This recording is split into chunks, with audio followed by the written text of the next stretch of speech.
Bonjour à tous, je m'appelle Maggie de Fruitier, je suis assistante en anthropologie à l'UC Louvain depuis maintenant à peu près 4 ans et je suis, on pourrait dire, la geek de service de mon laboratoire. Étant donné que mes recherches portent sur les jeux vidéo, j'avais déjà du matériel qu'on voit à l'écran, le micro de podcast, la webcam et autres, donc je me suis dit autant sauter sur l'occasion et faire des vidéos, ainsi tout le monde est protégé, autant moi que l'amphithéâtre. J'ai donné à ce stade 2 cours. J'en ai donné un en différé, donc c'est-à-dire j'avais filmé une vidéo, étant donné que l'UC Louvain n'avait pas encore lancé Teams à l'époque. Donc j'ai fait une vidéo que j'ai partagée à mes étudiants avec une permanence Skype.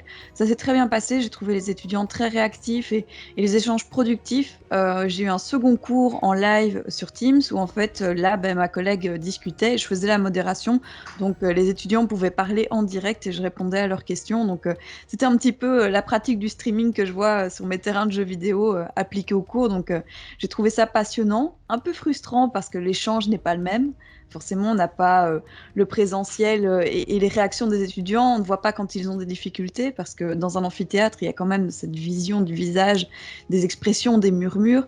Mais c'est un exercice à prendre et c'est tout simplement une autre forme de façon de faire. Depuis quelque temps, je réfléchis sur le fait de montrer les coulisses. C'est des choses qui, pour moi, sont importantes au niveau de la recherche pour pour qu'on se rende compte en fait du travail et même simplement, je trouve mon métier passionnant. Donc, on va dire, c'est un vrai plaisir de partager là-dessus. Et dans cette situation, c'est à la fois donner un message de trucs et astuces, donc de partager vraiment ce qui peut être positif, mais aussi mes expériences négatives en disant évitez de refaire cette erreur-là, ça vous évitera des problèmes. Et ça permet aussi d'envoyer un message, je trouve, très positif.